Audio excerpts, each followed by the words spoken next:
Shalom. I want to start off by giving all praise, honor, and glory to Yahweh, Bahashem, Yahweh Shai, Bahashem, Rakha, Kodash. Double honors to the apostles and the elders and bishops at Great Millstone for teaching me this truth. Shalom to the hopeful elect on the highways and byways, pushing this truth. It's your brother Rabbi Knapp coming out with another lesson, Lord willing. It's edifying.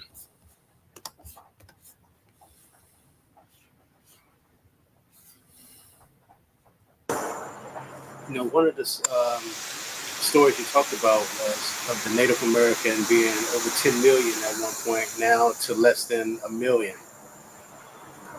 When the European invader came here in the late 1490s, there were 112 million of us in this Republic of the United States. It's not a country, it's a republic.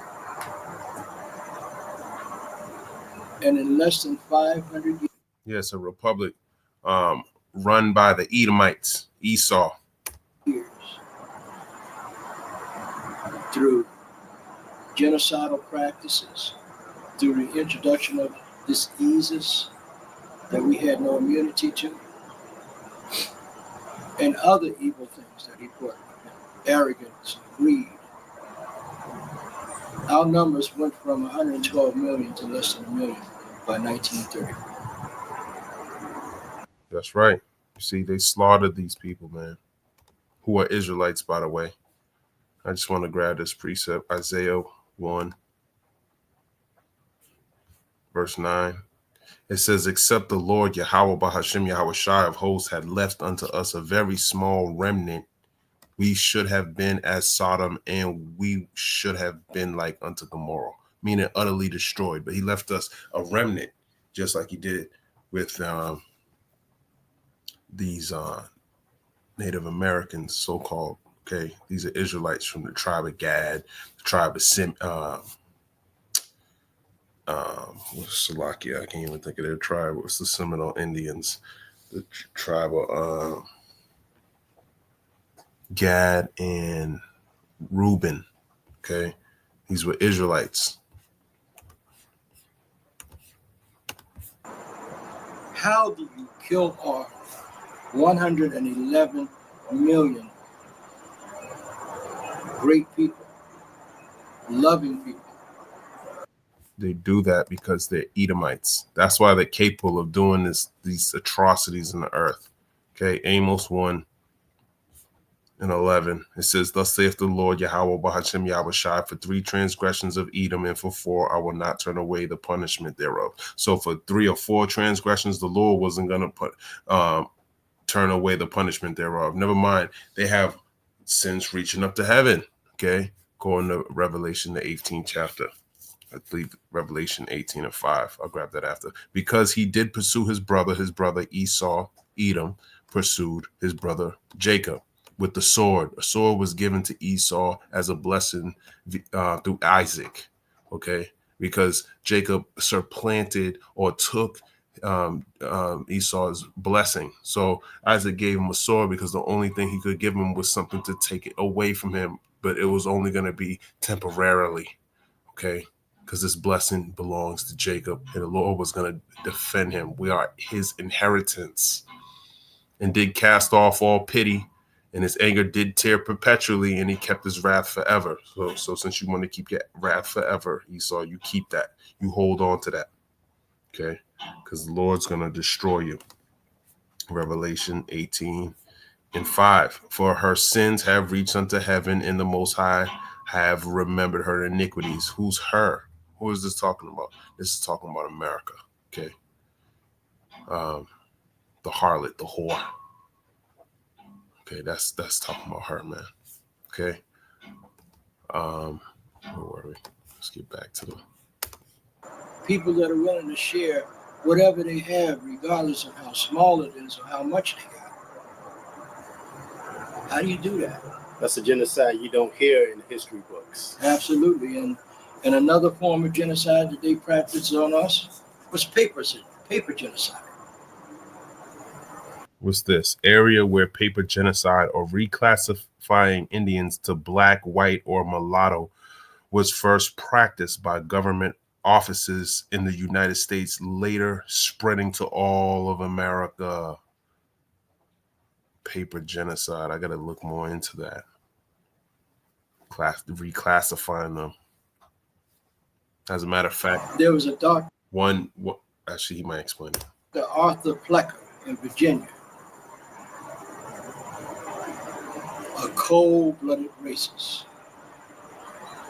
through taking a baby, an Indian baby, and instead of putting Indian or tribal name on that birth certificate, he would put mulatto or other. So many people walking around, even today as we speak, 2017, don't know who they are. Because at birth, their identity was destroyed through Dr. Arthur Plecker, the father of eugenics, who became the director of vital statistics during this time for the state of Virginia. See? Yes, the Lord may have used this author to do so, but this was prophesied by Jeremiah that this was going to happen. Jeremiah 17:4, and thou, even thyself, shall discontinue from thine heritage that I gave thee. See, he's more concerned about, he's not telling you that he's an Israelite. He knows that this land was stolen. He knows he's being oppressed. He knows up to that point, but how did y'all get here? You know, just like the so-called African Americans, they can only trace themselves back to Africa. But when you read Matthew 1:21, this is how you trace yourself. Okay. The genealogy of Yahushua, the Messiah. Look at the book of generations of Yahushua HaMashiach, the son of David, the son of Abraham. Abraham going all the way down to what?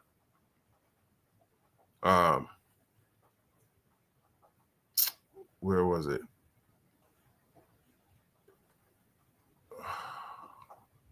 Slovakia.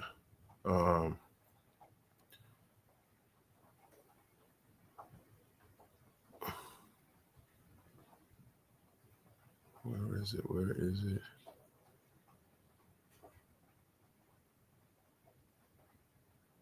And Jacob, and begot Joseph, husband of Mary, of whom was born Yahushua, who was called Christ. So he's telling you his father's Joseph, the husband of Mary. But people don't even get that. Okay, but it goes deeper. I think I'm looking at it. It might be in Luke, the 2nd chapter.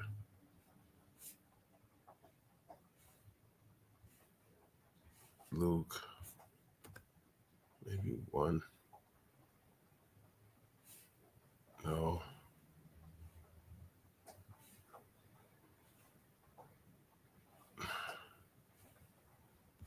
No. Maybe it's John.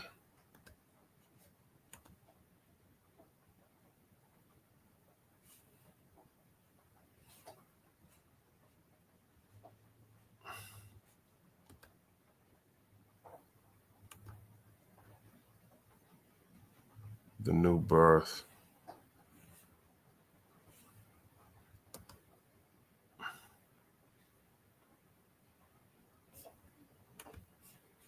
Oh, man. Let me try Luke 3. Genealogy of Yahushua, right? Luke 3. So, it tells you right here, Yahushua himself began to be about 30 years of age, being, as was supposed, the son of Joseph. The son of Joseph, man. Damn fools, man. Which was the son of Heli, which was the son of Matat. It just keeps going down all the way down to which was the son of Enos, which was the son of Seth, which was the son of Adam, which was the son of God. That's how you trace your lineage, man. That's a thorough tracing, but you ain't even getting it back to Israel. You can't even get it back to there, but they were able in the ancient times to be able to trace Yahushua back to a son of Adam, man. Oh, wow. Anyways. Let's keep going.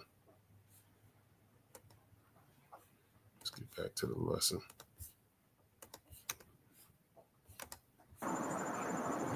Now, another thing that they teach in the history book was the whole Thanksgiving, the meeting. But we talked about that, and I wanted people to know the truth about that. It was actually, if you want to talk about how Thanksgiving came about. I do want to talk about it. First of all, you got to remember, my dear brother, that's history, his story. It's not our story. That's right. That's Esau's story. Damn fool. Never trust your enemy, man. When they proclaimed Thanksgiving, it was in Mystic, Connecticut. A tribe of Indian people, the Pequots, that were thriving and surviving. But shortly after, we taught these white people how to farm and how to take care of the land and raise food. They got beside themselves. A few years after they started prospering, they decided that they were going to take their women and their children out to a big field and have a cookout celebration.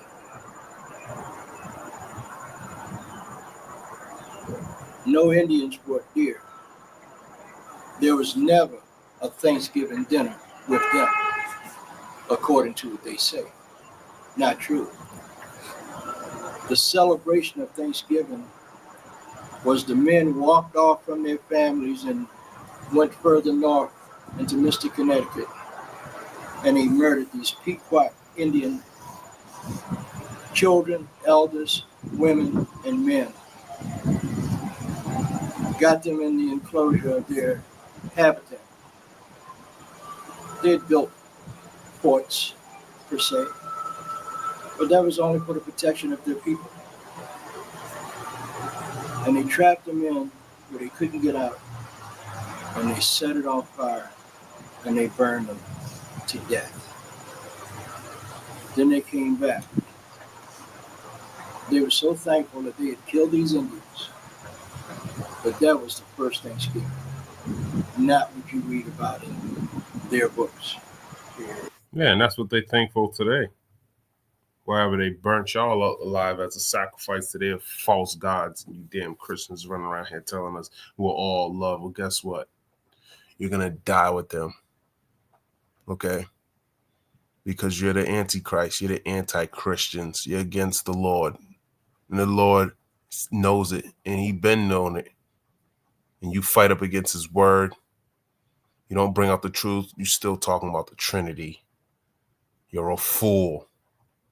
You're going to pay for that. It wasn't until when President Lincoln decided, instead of having it every other day when they were going to different tribes, killing them, that he decided to make it once a year, a day of Thanksgiving once a year. True. And let me tell you about President. There was more than one. They used to celebrate multiple Thanksgivings.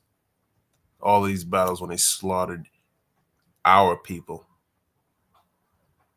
Okay.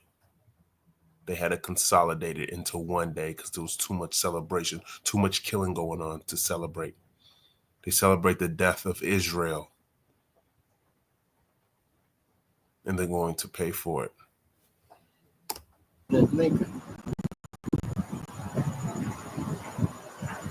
Because Indians, the Dakota, and Nakota Indians wouldn't give up.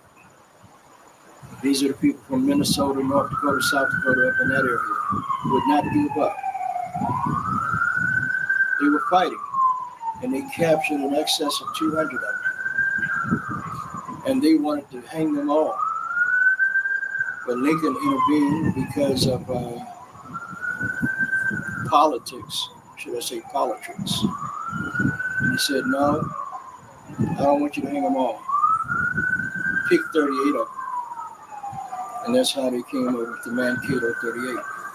That was the largest mass hanging ever in this country, this republic. Entrepreneur. Amanda right there. Lord willing, I was edifying. I want to give all praise, honor, and glory to Yahweh, Bahashem, Yahweh Shai, Bahashem, Rakah, Quadash. Shalom.